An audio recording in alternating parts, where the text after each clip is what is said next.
This is FYI on your TV, brought to you by Hometown News. I'm Kathy Botham. I have got Sarah Tedford here with me. Welcome to FYI. Thank you for having me. You haven't been here before, but I hope you're going to be a return guest because we've got lots to talk about. Lots to talk about. Now, you're from the Marrickville area. I am. Okay, we're going to talk about accessibility today. So if we can start and talk about why it is you use a wheelchair. Okay, so it all started back in 2010 when I was diagnosed with leukemia. So that's a form of blood cancer. And so I spent a lot of my time at CHEO, the Children's Hospital of Eastern Ontario, just receiving treatment.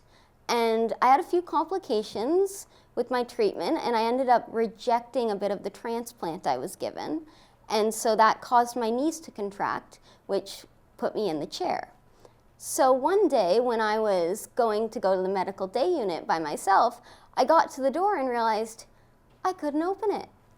I needed to wait for someone to get it open I couldn't get it open on my own.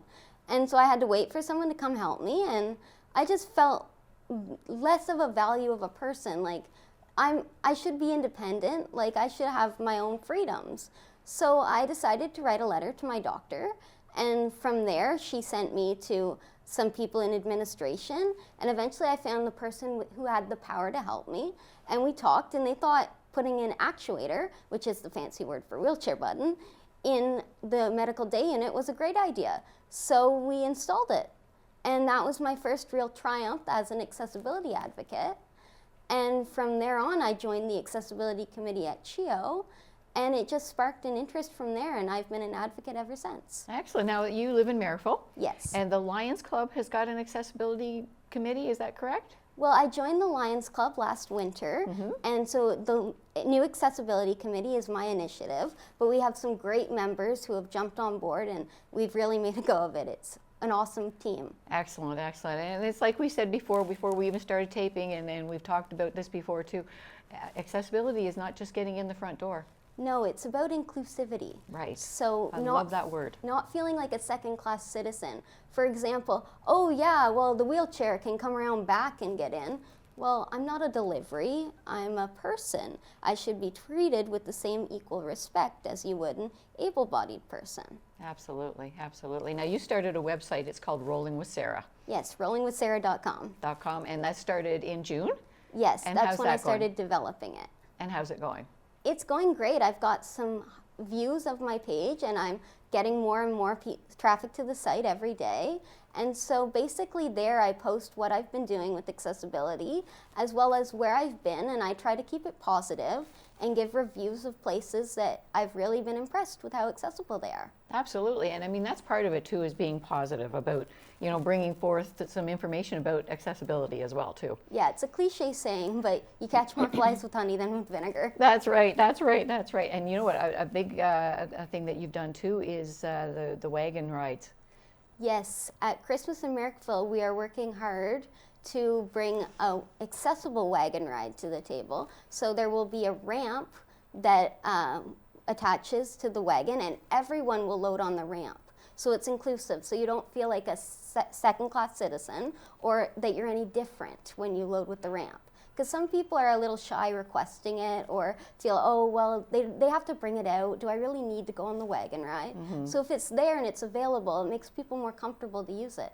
And you know, people that use wheelchairs, yes, they need accessibility, but there's other people that need accessibility as well too. Accessibility is not just wheelchairs. Right. There are auditory, there are visual, there are sensory, there are mental, so many different types of disabilities. Absolutely, absolutely. And if people want more information about this sort of thing, where would you suggest they look?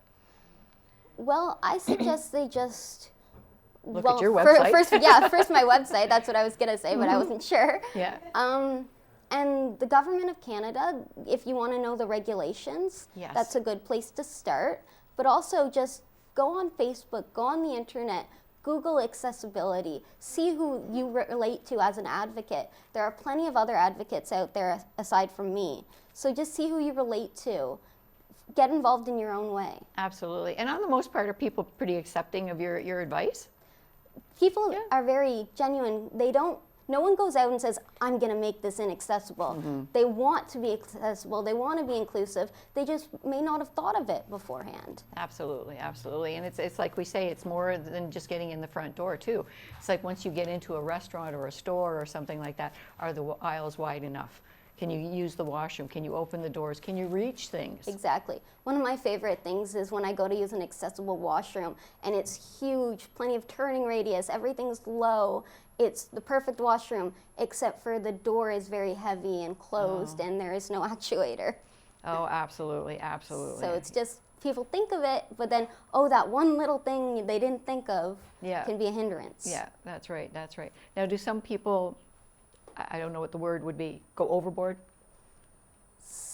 Like when you said the wheelchair, I understand like that when people say the wheelchair. No, you or Sarah.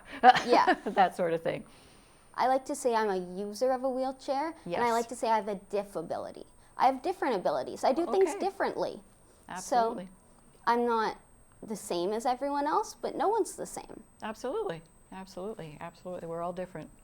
Yeah, if we were all the same color, the Pretty boring. You're pretty boring. That's right. That's right. That's right. Now you're on your Facebook page, but you also got this website. Yes. And you've just started it up calling Rolling with Sarah. Yes. Now you want people to contact you? Would you like that sort of thing to happen? Well, I do have a comment section, so I would love to hear what people think.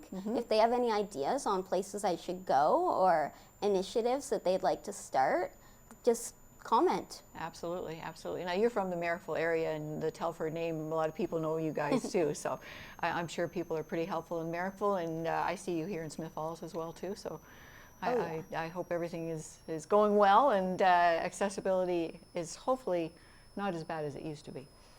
We're getting there. We're Slow getting there. steps. Yeah, yeah, yeah. What are some barriers that you would like to maybe put right out there right now? Well, one of the biggest barriers to accessibility is the expense. Anything to do with accessibility has an added cost. Absolutely. And like I see places like Smith Falls is a very heritage town, Marrickville as well too, and I think I saw a picture of you. There's it's like a movable ramp sort of thing, like you can put it outside when you need it sort of thing. So there's some, you don't have to actually build it and put it there all the time, but it's an as needed sort of thing. Yeah, a company called Stopgap. They're based out of Toronto. They build portable wedges for just that purpose. Absolutely, and they're made to measure so they can fit your front door, because when you go into these older towns, like they're sometimes on a hill and they're, exactly. Absolutely, absolutely. Well, this has been wonderful. I'm so glad you've been here to talk to us today, and I'd really like you to be a regular here, and once every month or two come in and we'll talk a little bit more about accessibility and what we can do here. That would be awesome. Awesome, awesome. We do have a front door here at FYI to get you in here. It's to move things around, but we made it work. We make it work. So anything we can do to get you in here, that's wonderful. Anything we can help with accessibility. I'm on an accessibility committee in Kempville, as Corey is here in Smith Falls. So we're all about accessibility and inclusivity. That's amazing. Thank you very much for joining us today. Sarah Tedford, take a look at your website page, Rolling with Sarah. Lots of information there, and you can make comments to her too. Thanks for joining us.